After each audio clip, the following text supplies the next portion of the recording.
خاں صاحب کی ریکارڈنگ زندگی، ان کی تخلیقی قوتوں کی نزنگی، ان کے سفر در سفر مختلف طبقات میں تعلقات کی اصل وجہ کیا تھی؟ سوچ بچار کے بعد میں اس نتیجے پر پہنچی ہوں کہ یہ سارا تنوع ایک طرح سے تلاش کا سفر تھا۔ یوں تو ہر انسان کچھ نہ کچھ تلاش کرنے کے در پہ ہے، لیکن ان کی کہانیاں، ڈرامے، زندگی سب اس بات کے مظہر ہیں کہ ساری عمر وہ کسی کھوئی ہوئی شے کو تلاش کرتے رہے۔ پتہ نہیں یہ اشراف المخلوقات کا نصیب ہے، یا کہ وہ کھوئی ہوئی جنت اس دنیا میں ڈھونڈتا ہے، یا پیچھے کی یاد اسے جینے نہیں دیتی۔ شاید یہی بے نام بے قراری خاں صاحب کا مقدر تھی، اور وہ ساری عمر غم گشتہ جنت کی تلاش میں رہے۔ کا اصل مقصد جاننا چاہتے تھے۔ انسان کس کے لیے تخلیق کیا گیا ہے؟ اس کی زندگی کیا کسی خاص مصروف کے لیے ہے؟ اس کے لیے شاید یہ سمجھنا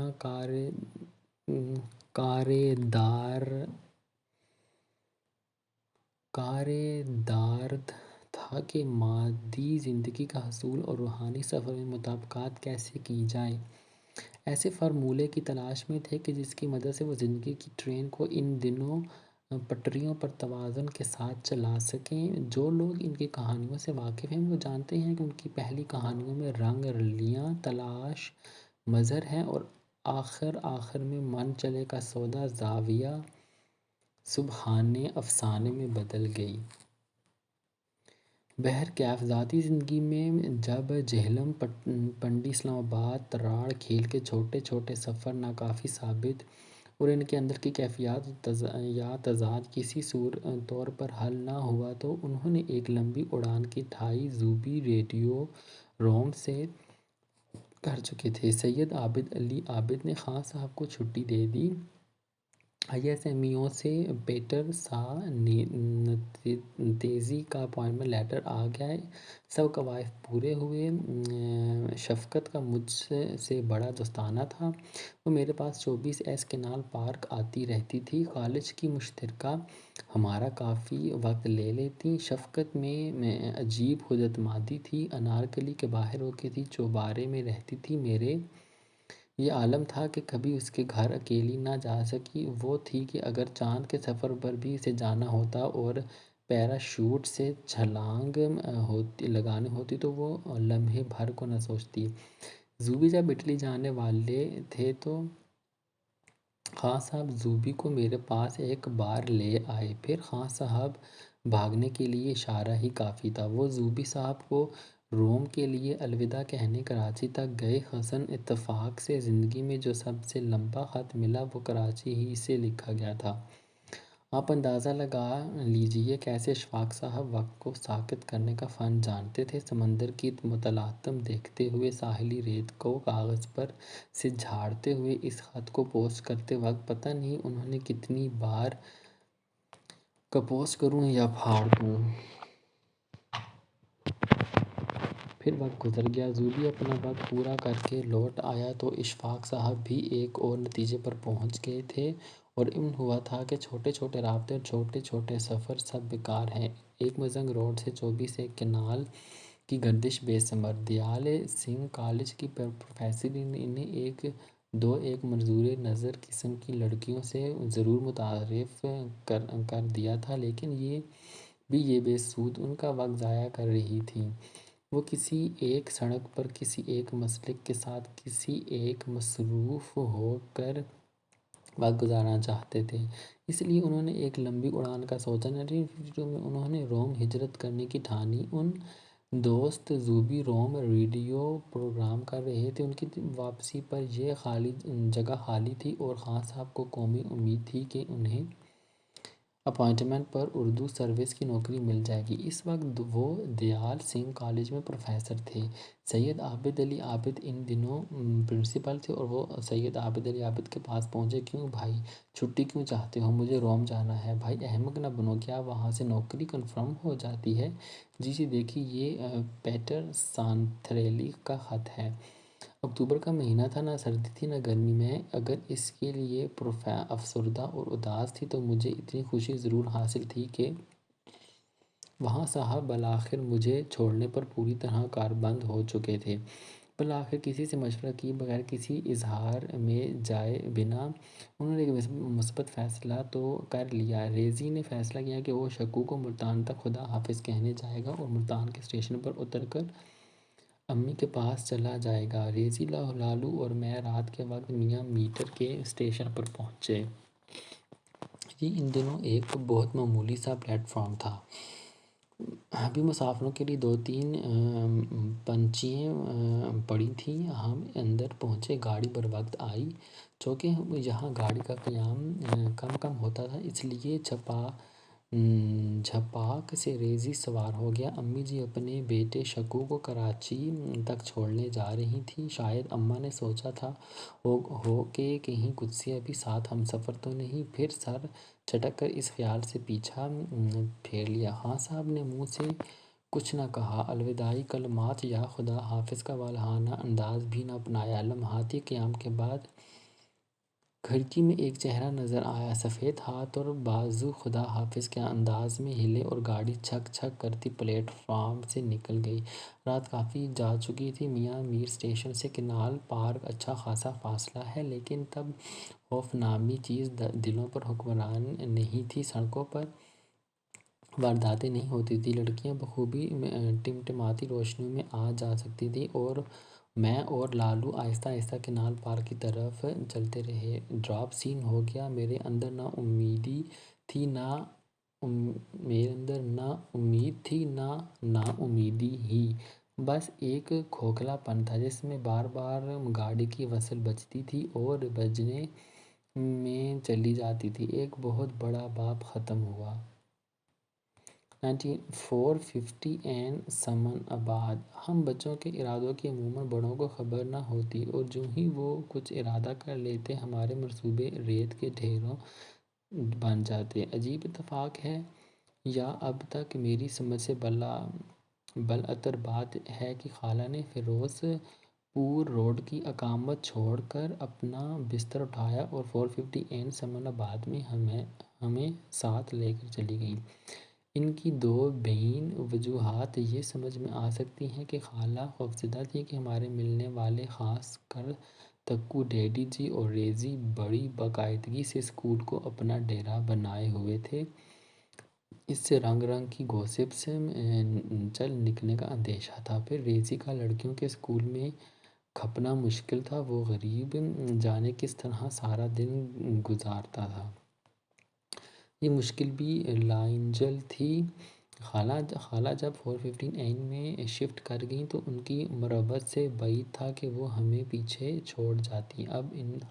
اب ہم دونوں بھی گویا ان کے جہیز میں گئے۔ 450 این سمن آباد کی اس گلی میں آخری مکان تھا۔ اس طرح اسے دور رویہ پکی سڑک کا فائدہ تھا۔ ایک سڑک عین اس کے سامنے تھی اور دوسری سڑک سمن آباد کے چھوٹے بازار کے سامنے سے گزرتی اور آگے مین بازار میں جاتی۔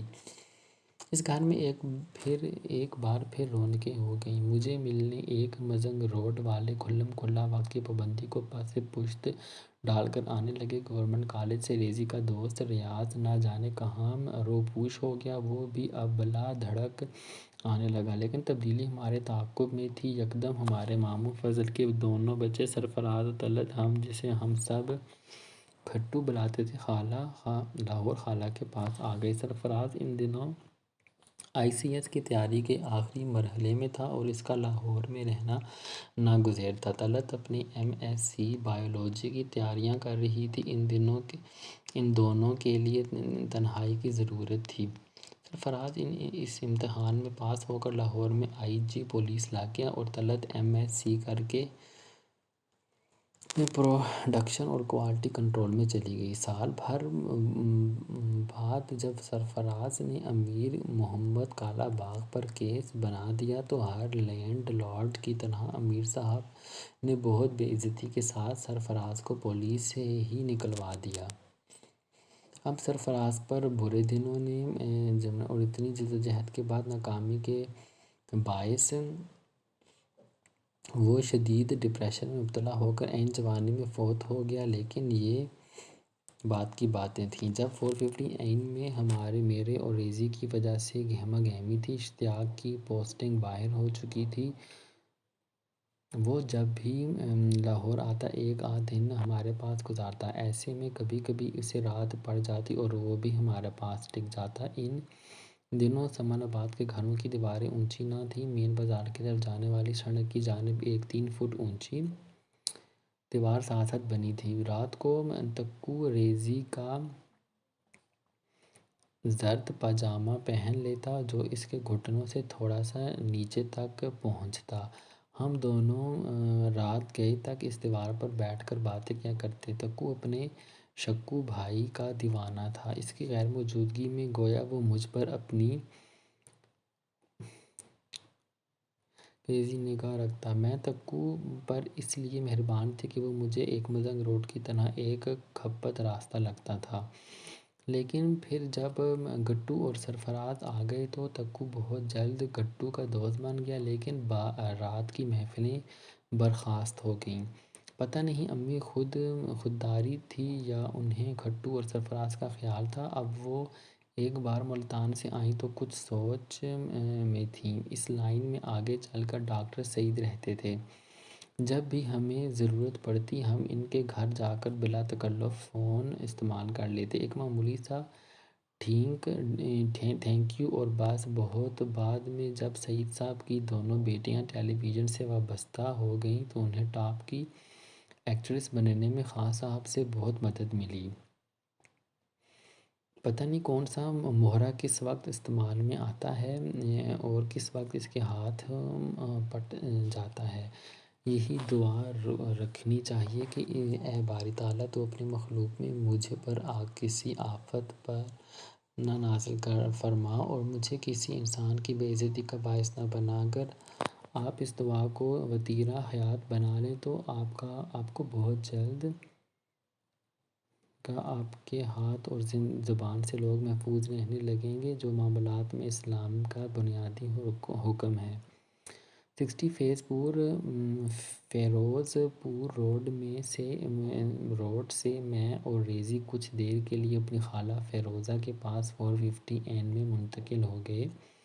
ان دنوں سے پائی بھر بھی وصول نہ کرتی تھیں اور ان کی آزادی بھی سلب ہوتی تھی۔ شاید میری والدہ کی خودداری نے ایک اور فیصلہ کر دیا۔ خالہ سے چند گھر چھوڑ کر قریب ہی 455 خالی تھا۔ اس میں رہائش اختیار کی گئی اور ہم دونوں نے ایک پھر بوریا بستر اٹھایا۔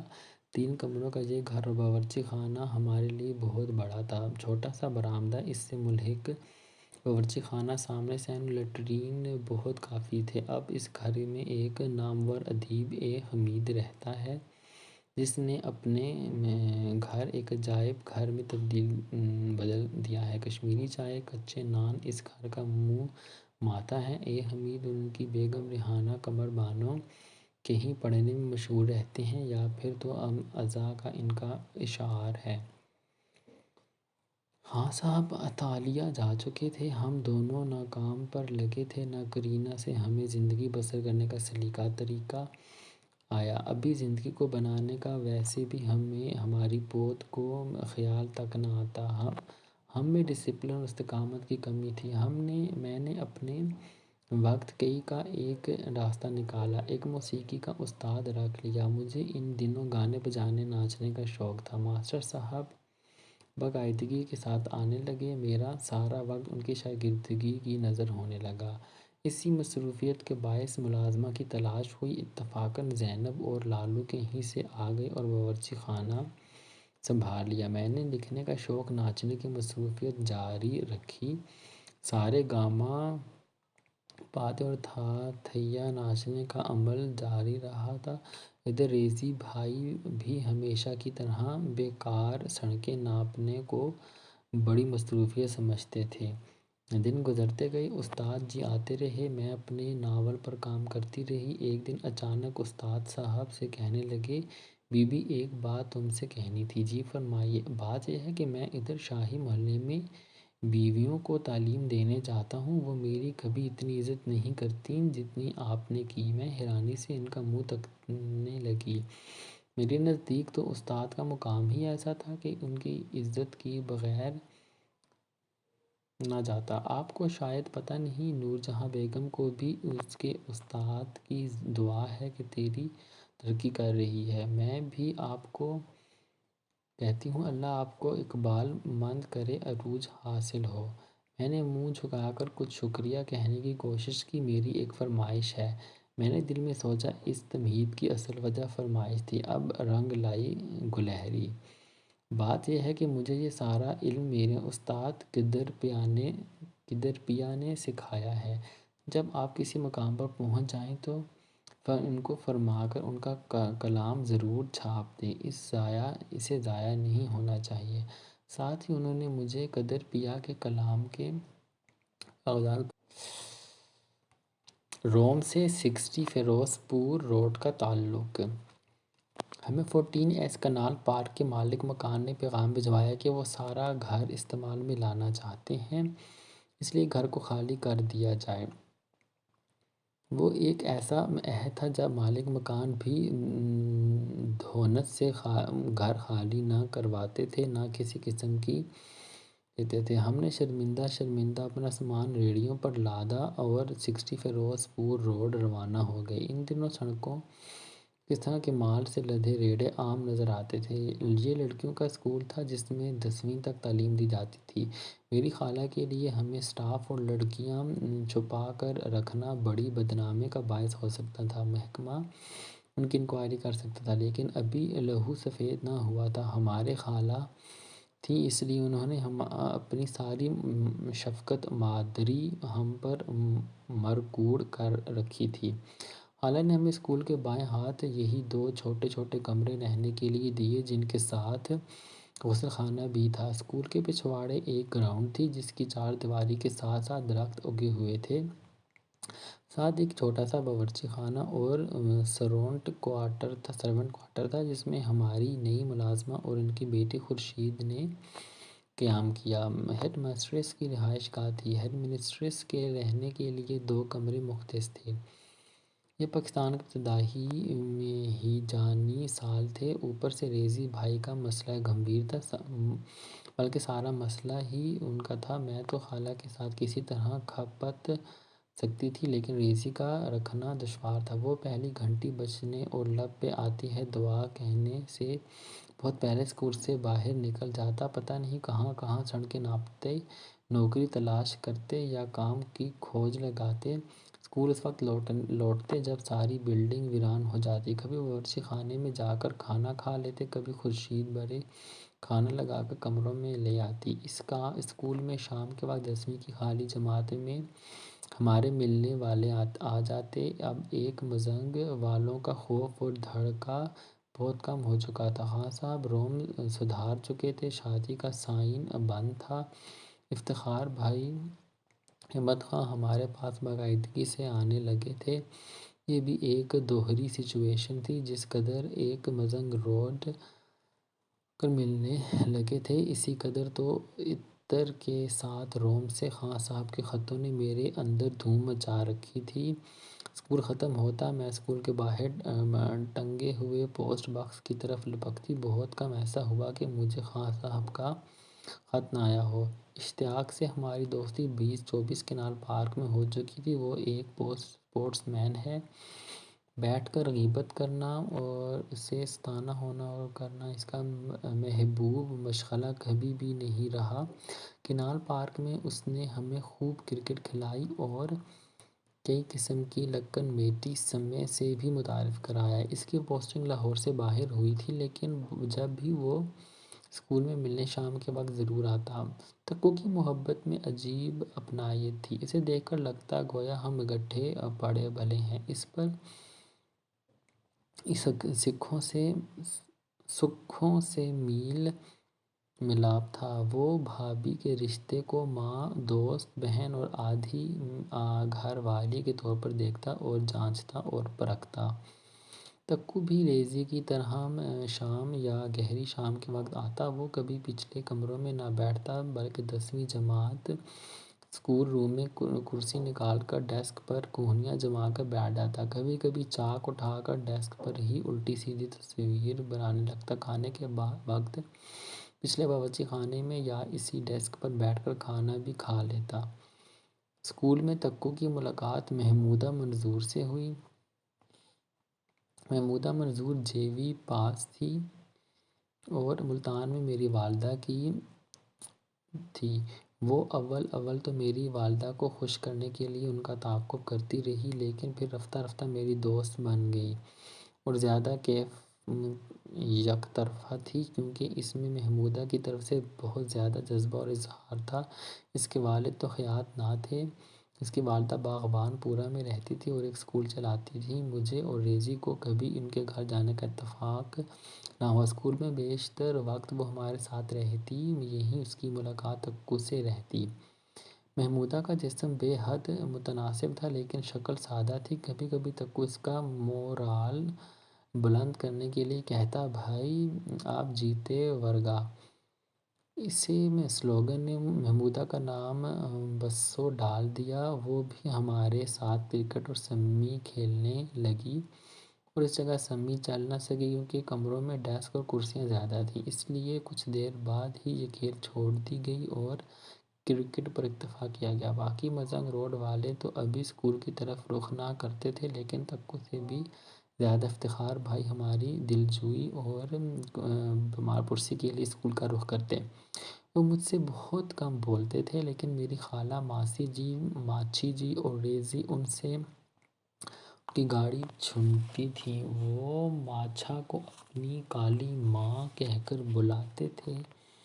ابھی افتخار بھائی میرے لیے ڈیڈی جی نہ بنے تھے، وہ مجھے جانچتے، آنکھتے اور پرکھنے کے لیے آتے تھے۔ مجھے وہم پالنے کی عادت ہے۔ میں ان دنوں بھائیوں کے آنے سے سمجھنے لگی کہ شاید میری جملہ کمتری کو دل سے مزنگ روڈ والوں نے معاف کر دیا ہے اور واقعی انہوں نے مجھے پسند کر لیا ہے، لیکن شاید وہ لوگ صرف اتنا سمجھتے تھے کہ خطرہ ٹل گیا۔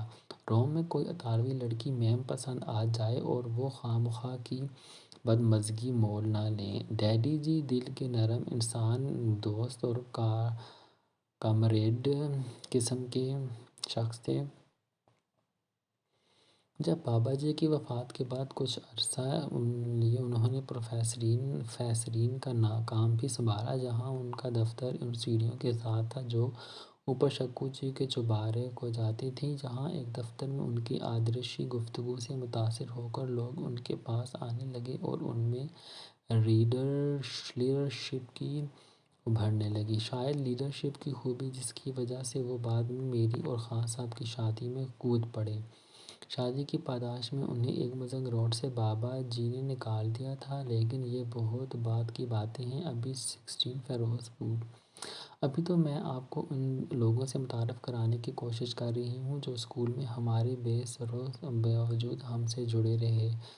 کھلکھو ڈیڈی اور تکو کے بعد ناہید میرے پاس اسکول آنے لگے۔ ناہید خان صاحب کی آپا فرخندہ اور ڈاکٹر ایوب احمد خان کی بیٹی ہے، اور doctor Ayub Khan model town میں 36 جی میں رہتے تھے۔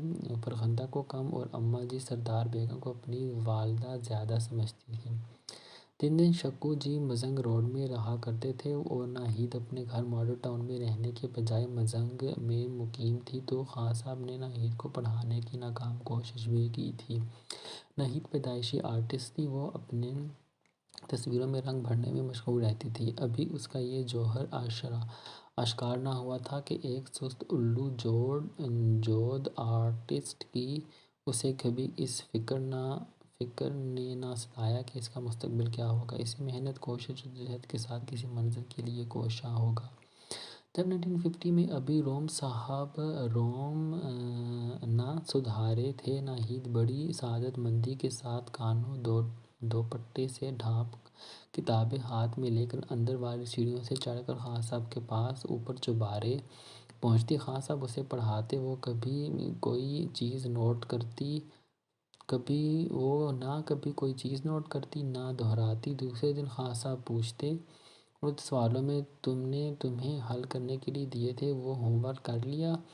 ناہید کی خوبصورت براؤن آنکھیں تغیر سے بھر جاتی۔ کون سے سوالات شکو بھائی؟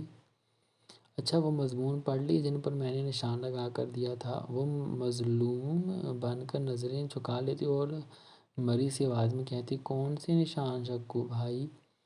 خان صاحب اپنی تمام تر قوت و برداشت کے باوجود چڑ جاتے، سارا دن کیا کرتی رہتی ہے بریتی؟ کام کا کس طرح اپنا سونا پیتل کرتی ہے؟ ان جھڑکیوں کا اس پر کچھ اثر نہ ہوتا۔ وہ معصومیت سے سوال کرتی، شکو بھائی بریتی کیا ہوتی ہے؟ پنسل سے اپنے بالوں کو کدیرتے ہوئے شکو جی کہتے، خشکی کا وہ ریتلا ٹکڑا جو دریا کے بیچ بھیگنے سے ہے، پانی اس کے دائیں بائیں سے گزرتا ہے لیکن وہ بریتی خشک رہتی ہے۔ تیرے ارد گرد علم کا دریا بہہ رہا ہے، غافل سوچ تو صحیح، یہ وقت واپس نہیں آئے گا۔ وہ کچھ نہیں تو پینٹنگ میں ہی نام پیدا کر، کوئی سمت، کوئی شوق، کوئی جہت تو اس ایسی جس پر چل کر تو اپنی زندگی کو بامقصد بنائے، تیری کوئی اپنی شناخت ہو۔ یہ مکالمہ شکو جی نے کئی بار دہرایا لیکن اس اکسانے سے ناہید نے نہ کبھی کچھ سیکھا نہ ہی منایا۔ روم جانے سے ایک روز خان صاحب نے مجھ سے کہا، قدسیہ میرا ایک کام کرو گی؟ جی۔ ناہید کو تم جانتی ہو، اسے ذرا BA کرا دو، وہ شہد سے میٹھی اور سمندر سے گہری ہے، لیکن میرے قابو میں بریتی نہیں آتی جب میں کچھ باقاعدہ استاد نہیں ہوں، میری کوئی ٹریننگ نہیں ہے۔ استاد ہونا ضروری نہیں، تم میں صبر زیادہ ہے۔ بغیر سوچے مجھے ہمیشہ کی طرح میں نے فوراً وعدہ کر لیا، لیکن اس وعدے کو ایفا کرنے کا وقت 60 فیروز پور میں ایفا ہوا۔ مجھے معلوم نہیں تھا کہ میں اسے پڑھانے میں کیا قیامت ہوگی۔ پڑھانے سے پہلے میں رتی بھر خوفزدہ نہیں تھی، کیونکہ میرے IQ میں ایک یہ بھی کمی ہے کہ کوئی فیصلہ تفکر کے بغیر کر لیتی ہوں، پھر امپلسو فیصلے کو توڑ نبھانے کے لیے صدقے دل سے ایڑی چوٹی کا زور بھی لگا دیتی ہوں۔ عام طور پر اللہ میاں میرے لاج رکھ لیتا ہے اور میرے غیوب کی پردہ پوشی بھی کر لیتا ہے، اسی صدر پوشی کے طفیل میں خرابیوں کا بھید معاشرے میں کھلنے نہیں دیتا اور مجھے محنت لگن کو ترقی اور کامیابی اور عزت میں بدل کر میری محنت جگانے لگا دیتا ہے۔ اسکول میں میرے پاس ناہید کے آنے کی وجہ اس کا BA کا درپیش مرحلہ تھا۔ تکو کی طرح ناہید بھی عموماً شام ہی کو اسکول پہنچتی۔ ہم دونوں یا ہیڈ مسٹریس کے دفتر میں یا پھر 10ویں جماعت کی کلاس میں بیٹھ کر پڑھتے۔ اگر اسے کھانے کی طلب ہوتی تو وہ یہیں بیٹھ کر دال دلیا کھا لیتی۔ ناہید کبھی بھی خوش خوراک نہ تھی۔ اس زمانے میں ابھی ریستورانوں کی بھرمار نہ ہونے کی وجہ سے ہمارے ساری پوت گھر کے سادہ کھانے خوشی سے کھایا کرتے۔ گھر میں چاک کی خوشبو کسی ڈیسک پر ربڑ پنسل پڑی نظر آ جاتی، ڈرائنگ روم تو کیا مناسب میز بھی نہ ملتا۔ نہ ہی تو ازلی بریتی تھی، لیکن مجھے اسے پڑھانے، اکسانے، محبت پر راغب کرنے کا طریقہ نہ آیا۔ وہ نہ تو کبھی کچھ کہتی، نہ نوٹس بناتی، نہ کبھی کسی جواب کو دہرانے کی کوشش کرتی، لیکن لڑکی بنیادی طور پر ذہین تھی۔ میں کورس کی کتابوں سے پڑھے جاتی تو وہ بے توجہی سے سنے جاتی۔ کیسے کیسے امتحان کا وقت آ گیا، کینیڈ کالج اس کا سینٹر بنا۔ اللہ کا شکر ہے وہ امتحان وقت پر امتحان دینے آ جاتی، اکیڈمک کمروں میں کمرہ گاہ میں پہنچ جاتی۔ مجھے ہر لحظہ خوف رہتا کہ کہیں وہ پرچہ نہ چھوڑ دے یا ماڈل ٹاؤن سے آنا ہی نہ بھول جائے۔ ریزی مجھے امتحان سے پہلے کالج کی لان میں چھوڑ جاتا۔ جب نہیں امتحانی گتا، جیومیٹری باکس، پین پھٹا لے کر مجھ تک پہنچتی تو میں شکر کا سانس لیتی۔ پرچہ کیسا ہوا؟ اچھا ہوا ہے قدسی آپا۔ امتحانی پرچہ غور سے دیکھتی اور اس سوال پر نشان نہیں لگایا، یہ چھوڑ دیا، بس سٹاپ نہیں ملا قدسی آپا۔ میں اس خیال سے کہیں اگلے پرچے نہ چھوڑ دے چپ رہتی، لیکن میری حیرانگی کی حد نہ رہی جب صاحب کی لاڈلی چھوٹی بہن یا بھانجی نے رزلٹ آنے پر سیکنڈ ڈویژن میں BA کا امتحان پاس کر لیا۔ انہی دنوں میں جب ہم اسکول میں منتقل ہوئے تو آپا فرحت نے سمن آباد میں گھر خرید لیا اور وہ بھی اولے میرے پاس بیٹھنے کے لیے آنے لگی، لیکن ان کی کتابیں دیکھ کر تو میرے ہاتھوں کے طوطے اڑ گئے۔ میں نے ثقیل کتابیں کبھی پڑھنے کی کوشش بھی نہ کی تھی، پھر بھی میں نے ان کی مدد کرنے کی کوشش ضرور کی۔ وہ بغیر چوں کیے آتی جاتی رہیں، لیکن ذہین ناپا فرحت نے سمجھ لیا کہ یہ پڑھائی نہ استاد کے بس کی ہے نہ شاگرد، اس سے کچھ حاصل نہیں ہوتا۔ رفتہ رفتہ ناغے پڑھنے لگے، وہ نوٹس بنانا چاہتی تھیں، سوال کرنے کی خواہش مند تھیں۔ یہ سب کچھ میرے لیے تکبر نہ تھا اور بالآخر آپا جی نے اسکول آنا چھوڑ دیا۔ خان صاحب کو یہ اطلاع ملی، انہوں نے کسی خط میں مجھ سے برملا نہ پوچھا کہ ایسی کوتاہی کی وجہ کیا ہے؟ آپا جی کیوں پڑھنا چھوڑ گئیں؟ خان صاحب مجھے بغیر کسی سوال جواب کے خط لکھتے رہتے۔ حالات کچھ امید افزا نہیں تھے، لیکن میرے اندر امید کا چھوٹا سا دیا جلتا رہا۔ غالباً اس دیے کا تیل وہ خط اور کارڈ تھے جو مجھے روم سے ملتے تھے۔ ان خط میں کسی قسم کا وعدہ، شادی کے لیے کوئی التجا وغیرہ کبھی رقم نہیں ہوئی، لیکن اپنائیت سے لکھے گئے ان خطوں میں اپنے سفر میں پیش آئے تجربات، مغربی لوگوں سے ملنے کے تاثرات اور ثقافتی تقابل کی خوبصورت تفاصیل ہوتی تھیں۔ میرے اسکول رہنے کے باعث ایسی ٹیچرز سے دوستی ہو گئی جو نہ جانے کیوں میری طرف ملتفت تھیں۔ شاید اس کی وجہ یہ بھی تھی کہ ہیڈ مسٹریس صاحبہ کی بھانجی تھی اور میرے کاندھے پر بھی ایک اضافی بلا لگا تھا۔ ان دنوں میں سے قابل ذکر محمودہ اصغر تھی۔ وہ 30 جے روڈ پر رہتی تھیں اور مورس کار میں اسکول آیا کرتی تھیں۔ مجھے اس کا یہ دبلا اور تاثر شپاں دل سے بھاتا۔ اس کا دنیاوی سٹیٹس اسکول والی مڈل کلاس استادیوں اور شاگردوں سمیت زیادہ تھا۔ محمودہ کے والد انجینئرنگ یونیورسٹی کے وائس چانسلر تھے۔ اس سے کچھ تو میری دوستی کی وجہ اور بھی میری خالہ کی مروت کے باعث تعلقات بڑھ گئے۔ اصغر صاحب بھی ہر بڑے آدمی کی طرح اندر سے تنہائی کا شکار تھے۔ ان کی بیگم ایک سیدھی سادی خاتون خانہ تھی، لیکن ان میں ایک خوبی اچھی خانہ داری کے علاوہ یہ بھی تھی، وہ ڈھولک بہت عمدہ بجاتی تھیں۔